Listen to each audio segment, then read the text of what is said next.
Hello students, welcome to MKH। मैं मानवी चौधरी और आज हम पढ़ेंगे आपकी क्लास 7 का 17 चैप्टर वन, हमारी जीवन रेखा।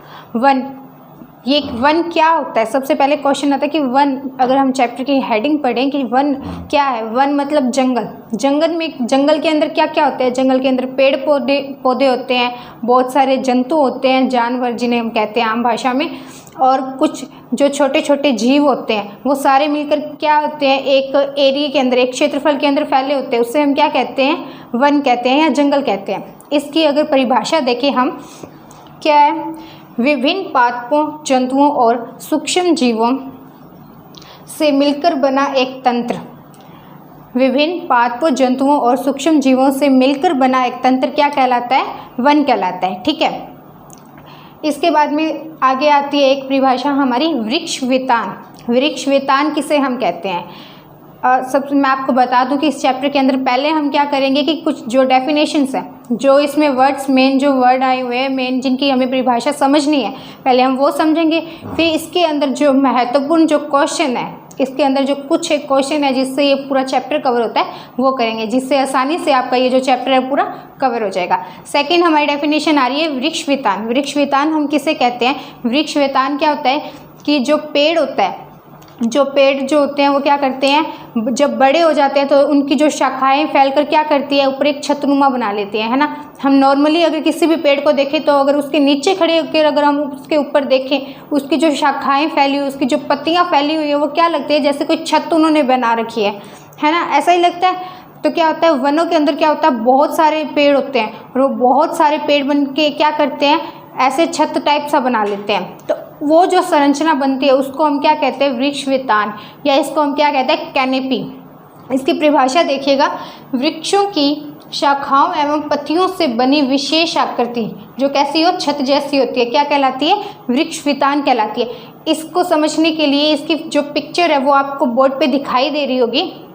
इससे आपको आसानी से समझ आ रहा है कि जो पेड़ है वो क्या हो रहे हैं कि पूरा ऐसे छतनुमा संरचना उन्होंने बना रखी है ना। तभी तो पेड़ के नीचे छाया रहती है। इसके बाद में आगे क्या आती है, नेक्स्ट डेफिनेशन आती है ह्यूमस। ह्यूमस क्या होते हैं? ह्यूमस देखिएगा कि सूक्ष्म जीवों द्वारा, जो सूक्ष्म जीव किसे कहते हैं? छोटे जीव, जो बिल्कुल छोटे छोटे जीव होते हैं वो क्या होते हैं? वो होते हैं सूक्ष्म जीव। यानी सूक्ष्म जीवों द्वारा मृदा की ऊपरी परत, मृदा यानी मिट्टी की ऊपरी परत में पेड़ पौधों तथा जंतु अपशिष्टों को सड़ा गलाकर बनाया गया कार्बनिक पदार्थ जो गहरे हरे रंग का होता है। यानी ह्यूमस किसे कहते हैं? ह्यूमस एक प्रकार का पदार्थ होता है, एक प्रकार का कार्बनिक पदार्थ होता है, जिसे हम क्या कहते, जो किसके द्वारा बनाया जाता है? सूक्ष्म जीवों द्वारा। और वो कैसे बनाते हैं? वो क्या करते हैं? जंतु हो गए, यानी जंतुओं का जो अपशिष्ट जो वो त्यागते हैं, या फिर जो पेड़ पौधों का अपशिष्ट पदार्थ हम किसे कहेंगे? जो पेड़ पौधों की जो सूखी पत्तियाँ, जो छोटी मोटी जो टहनियाँ जो गिर गई है, उन सबको ये जो सूक्ष्म जीव क्या कर देते हैं? उन सबको खाते हैं, है ना। उन सबको खाते हैं और खाकर उनको क्या करते हैं? उनको गलाकर उनको साड़ देते हैं, यानी उनको खा के गलाकर क्या कर देते हैं? एक पदार्थ का निर्माण करते हैं। क्या करते हैं? एक पदार्थ का निर्माण करते हैं, जिसको हम क्या कहते हैं? कार्बनिक पदार्थ। और उसका रंग कैसा होता है? गहरा हरा रंग होता है, और उसे हम क्या कहते हैं? ह्यूमस कहते हैं। ठीक है, ये था ह्यूमस। इसके बाद में नेक्स्ट डेफिनेशन हमारी आती है पुनर्जनन। पुनर्जनन का मतलब है वन्य पदार्थों की पुनः उत्पत्ति। वन्य पदार्थों की पुनः उत्पत्ति कैसे होती है कि कोई पेड़ बनता है, पेड़ के क्या लगेंगे? आगे फल लगेंगे और फूल लगेंगे। ठीक है, उन फलों के अंदर क्या होते हैं? बीज होते हैं, है ना। और उन्हीं बीजों को जब हम दोबारा मिट्टी में रोप देते हैं तो उनसे क्या होता है? नया पेड़ बन जाता है, यानी उस पेड़ की पुनः उत्पत्ति हो जाती है। उसे हम क्या कह देते हैं? पुनर्जनन कह देते हैं। ठीक है, आगे आती है अधोतल। अधोतल क्या होता है? तल यानी एक सतह या स्थान, जो वनों के जो नीचे का स्थान जो होता है उसको हम क्या कह देते हैं? अधोतल। वनों के नीचे को स्थान को क्या देते हैं? अधोतल। नेक्स्ट आता है वन आरोपण और वन अप्रोपण। ये देखिएगा, ये वैसे नाम बिल्कुल सेम में थोड़ा सा चेंज है। ये तो है आरोपण, ये है अप्रोपण। इनमें चेंज क्या है? वन आरोपण का मतलब होता है वनों की वृद्धि, वनों की वृद्धि होना, यानी वनों की संख्या में वृद्धि होना। वन अप्रोपण होता है वनों की कटाई, वनों की कटाई होना, वन को जब समाप्त करना, वन को काटना। अगर वनों की कटाई होती है, यहाँ पे एक क्वेश्चन बनता है, अगर वनों की कटाई होती है तो इसके नुकसान क्या है?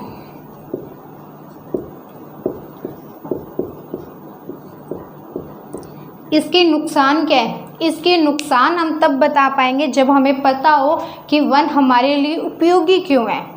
जब हमें पता होगा कि वन हमारे लिए इस कारण उपयोगी है, तभी तो हम बता पाएंगे ना कि वनों की अगर कटाई होगी तो वो जो उपयोग, वो जो लाभ इनसे हो रहा था वो होना बंद हो जाएगा, तो इनका नुकसान होगा।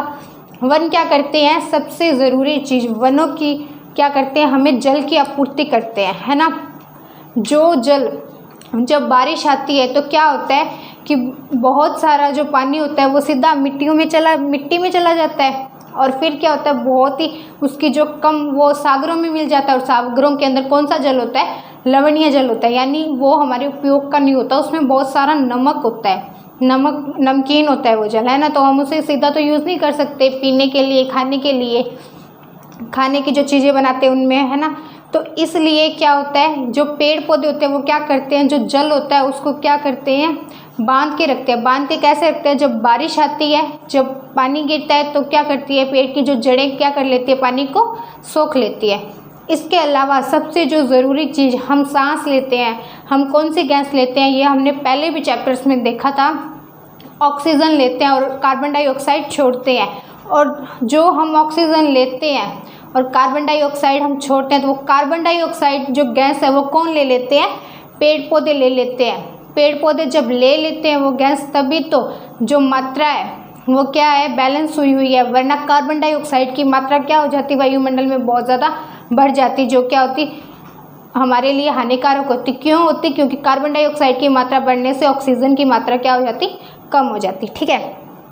इसके अलावा भी पेड़ पौधों के बहुत सारे फ़ायदे हैं। पेड़ पौधों से ही हमें खाना मिलता है, जो हम भोजन खाते हैं वो कौन देते हैं? हमारे पेड़ ही तो हमें देते हैं, ठीक है।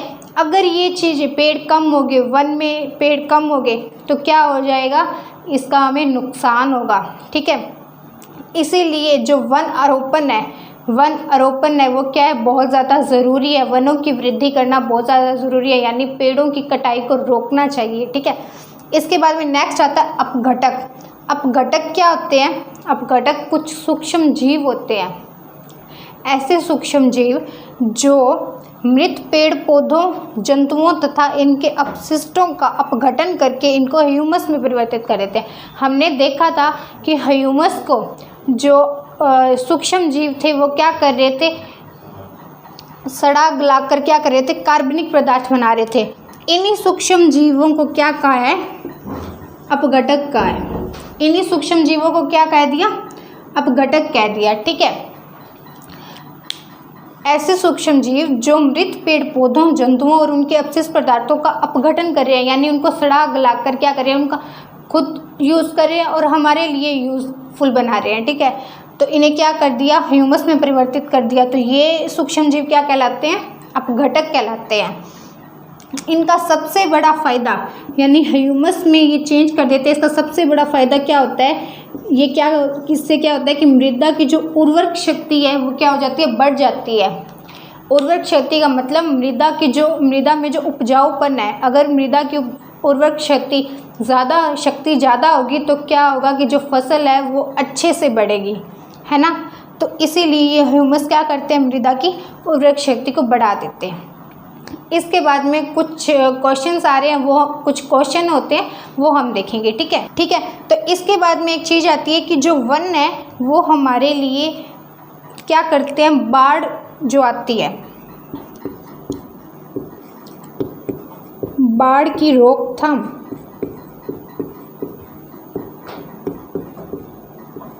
बाढ़ की रोकथाम करते हैं। तो कैसे करते हैं? क्या होता है कि जब बारिश आती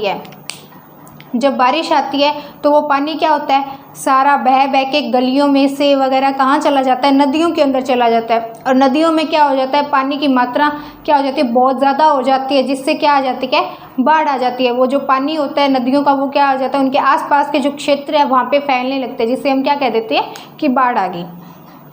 वन, ये जो पेड़ पौधे हैं या फिर जो वन है वो क्या करते हैं कि जब बारिश आती है तो उसका जो जितना हो सकता है उतना पानी क्या कर लेते हैं, अपने अंदर सोख लेते हैं। सोखने से क्या हो जाता है कि मतलब लगभग जितना पानी वो सोख सकते हैं, जो वन है वो क्या कर लेते हैं, सोख लेते हैं। और जिससे क्या हो जाता है कि जो बाढ़ आने की जो चांसेस है, यानी बाढ़ जो आती है वो क्या होती है, उसके अंदर नदियों के अंदर जो पानी जा रहा होता है उसकी क्या हो जाती है, कमी हो जाती है, जिससे क्या होती है, बाढ़ आनी बंद हो जाती है।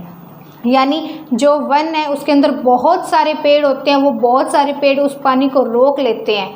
अगर पानी को रोक लेंगे तो ऑब्वियस सी बात है कि जो पानी है वो नदियों में जो जा रहा था वो क्या हो जाएगा, रुक जाएगा। ठीक है, इसके बाद में एक चीज़ और आती है कि जो वन है वायुमंडल के अंदर ऑक्सीजन और कार्बन डाइऑक्साइड के बीच में संतुलित बनाए रखते हैं। कैसे बनाए रखते हैं, ये हमने वैसे भी पहले जो चैप्टर्स हैं उनमें कर लिया था, लेकिन फिर भी एक बार देख लेते हैं।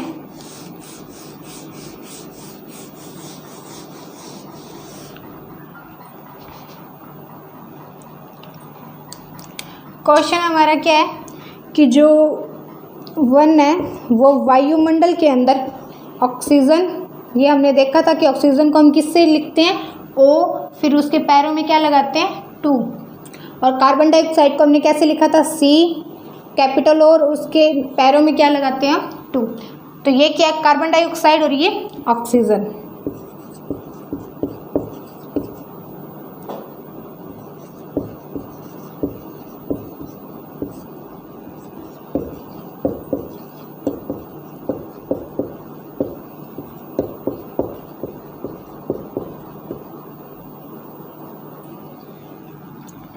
पेड़ पौधे क्या करते हैं, अपना भोजन बनाते हैं। किस क्रिया के द्वारा अपना भोजन बनाते हैं, प्रकाश संश्लेषण की।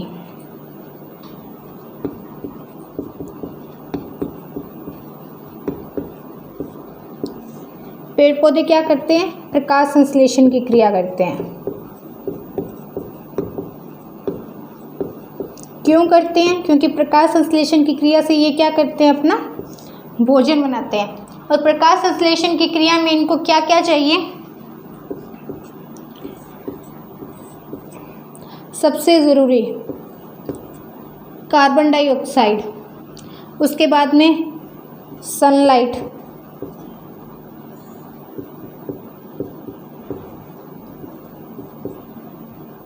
यानी सूर्य का प्रकाश,